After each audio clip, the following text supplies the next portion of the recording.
introduction to Donald Trump versus Kamala Harris, the election of 2025. And what specifically did the 2025 elections reveal, or the campaigns and the elections really reveal to the American people, but specifically what we would call the so-called black community? What did it reveal overall? So this video is probably going to be a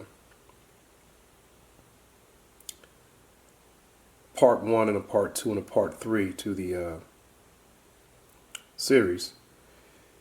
This video series is going to delve into a few things about what was exposed in 2025. Some of those things were, number one is that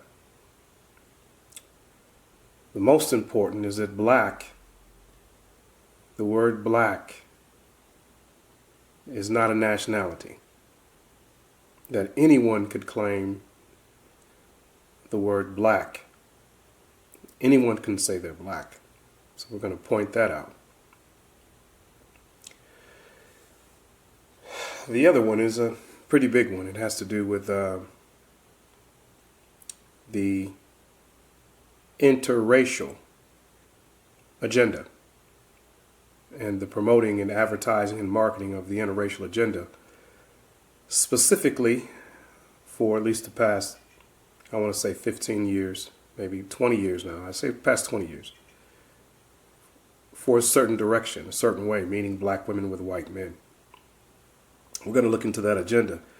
And I'm going to read an excerpt from a book that was written in the 1930s that points out that it was going to be an agenda that was going to be used for specific reasons. So I'll read that to you too. It's out of a book called Pawns in the Game. So I'll read that excerpt to you as well on the interracial agenda, and we'll delve into the interracial agenda and why it's specifically being promoted, marketed, and advertised one way, predominantly. Which is very important. The other things we're going to look into is feminism. That feminism runs what's called the black community, so-called black community. We know that black is not a nationality. We're going to look into that. We're going to look into the black church being full of hypocrisy. We're going to take a look at, briefly, the Greek fraternities and sororities. Who do they have loyalty and alliances to and with? Who are they with? Are they with the black community, or is it the black community in a certain way, or what is their position overall? Are they able to cross party lines or not? And the solutions, we're also going to take a look at some solutions. So in this kind of exposing what the 2025 elections and the campaigns exposed to the American people. And I think now it's going to be obvious about some things when we really delve into what took place and what's taking place here. So hold tight. So here's a picture, an image of Kamala Imhoff. Her last name is Imhoff. It's her married name is Imhoff. Maiden name is Harris. There's her husband in the middle, Mr. Imhoff, with her 2 children, adopted Jewish children. This is the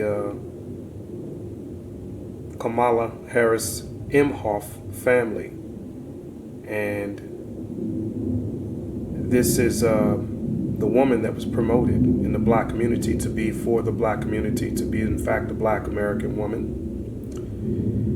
But this is an image of the family. And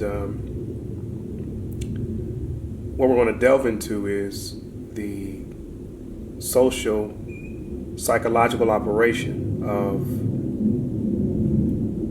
the marking and promoting and advertising of these images and these people and these families as being a unit, and still being able to be somehow pro-black.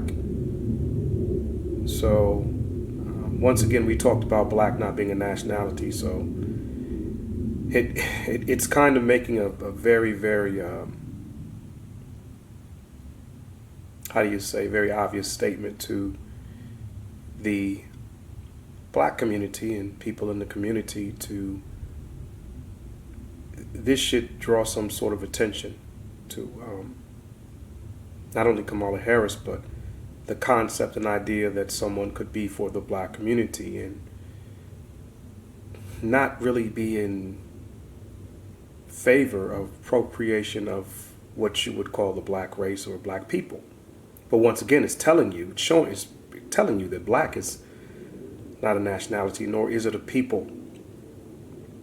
There's no black land, no black language, no black flag. Marcus Garvey's red, black, and green flag was a creation that he invented. Africa's a continent full of many nations.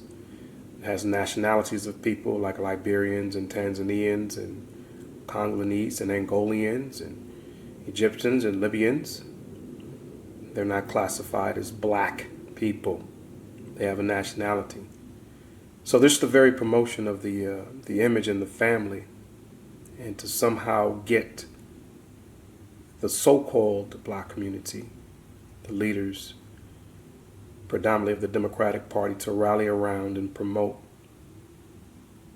this woman, questionable, this individual, as a presidential campaign, and that you should support her because she's black and she's a woman. It's just looking at the picture that should, raise any suspicions. I would just wonder if the Asian community had an Asian woman who was running for the president and was married to a white Jewish man with white Jewish children, adopted, if the Asian community would somehow rally around to support that Asian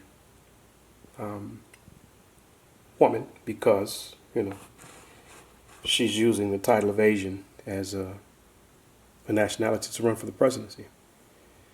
And if they would receive the same support, if that would happen with any other nationality of people, culture of people, I'm not sure that would happen with Mexicans or Puerto Ricans or Hawaiians. I'm just not sure because those people, they have nationalities. But black, it can happen with black people because anyone could claim black and still do this. It's kind of putting it in your face that it's not a nationality. So we're going to take a look at melanin. A lot of black people talk about melanin and what melanin is and the importance of melanin, because after all, this does have to do with the video series. Is going to touch on the interracial agenda as well. So we're going to look at let's look at a couple definitions of see what melanin is here real quick. Let's pull this up. Let's pull this one up here. And if you can read that, I'm having my camera on auto zoom, more guerrilla filming. So sometimes we have problems with the connections with the internet. Some of the formats, sometimes they just drop out. I've had problems, so I do the guerrilla filming. So melanin very quickly, if you can see the definition here, I'll read it to you. It's a natural molecule or substance that gives color, life, and consciousness to every tree. And I would suggest you do a study on trees, on the whole breakdown of trees and what they are, and the roots and the branches and the whole nine. Life and consciousness to every tree. Of course, trees produce oxygen and that helps us to breathe. Trees are very important to our environment. But it says life and consciousness. To every tree, a tree is listed first, so study trees. Okay? That's another video if I go into trees. Plants, or plant, animal, Mother Earth, and the universe. Have you ever wondered what gives our skin, hair, and eyes their unique colors? Let's dive into the world of melanin. Melanin, often referred to as pigment, is the substance responsible for the natural color of our skin, hair, and even the iris of our eyes. It's also found in feathers, scales, and more. Also called pigment, melanin is a substance that gives the skin and hair its natural color. It also gives color to the iris of the eye, feathers, and scales. In humans, those with darker skin have higher amounts of melanin. By contrast, those with less pigment have lighter or more fair skin coloring. Melanin, sometimes referred to as a chemical, is formed as part of the process of metabolizing an amino acid called tyrosine. In the skin, melanin is formed by cells called melanocytes. Certain medical conditions, such as albinism, are associated with the lack of melanin.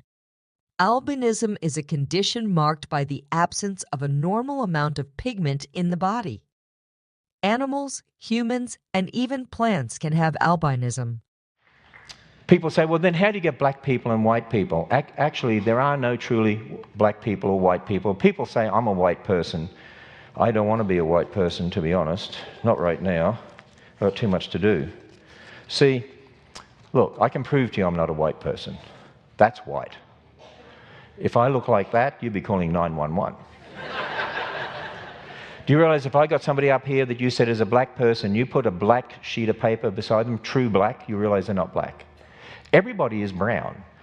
There's one basic pigment, it's called melanin, two forms of it. It's more complex than this, but this gives you the basic principle idea. If big A and big B mean a lot of melanin, little a and little b mean a little bit of melanin, if you had all big A's and big B's, you'd have dark skin. Little A's and little B's, light skin. If you had a mixture, middle brown, the world's population, the majority, if you look at the bell curve in regard to skin shade, the majority are middle brown. And to help us understand, this is a section through our skin, and the top layer here called the epidermis. At the bottom of the epidermis, there are cells called melanocytes that have little organelles in them, melanosomes, that produce packages of melanin. And so, depending on what genes you have, if you have genes that say you produce a lot of melanin, you'll produce a lot and you'll be dark skin, or genes that produce not so much melanin. When you tan, you will produce melanin, they'll stimulate your skin to produce melanin to a maximum that your genes tell you. It's very easy to understand. Those differences in skin shade, not skin color, skin shade, are just minor differences, and they are. Genetically, they're very minor. The maximum genetic diversity that God created, just like He did in each of the kinds, and then you get a whole range of variations from that. And that's why, for instance, around the world there's lots of examples of twins like these. These are from Australia, and these primarily from England. There's lots of examples of twins like this. It's very easy to understand, because it depends on the genetic diversity in the parents and what combinations they got. And so, over time, because of the Tower of Babel, you could get some groups that only had big A's and big B's. On their own, that's all they're going to produce, dark-skinned people. Over time, you might end up some groups that only have little A's and little B's, only produce light-skinned people. For them, remember, poodles with poodles only give poodles, right? For those people to produce kids that had a range of skin shade, they're going to have to mix with somebody who's got some of those other genes from the original genetic diversity that God put there.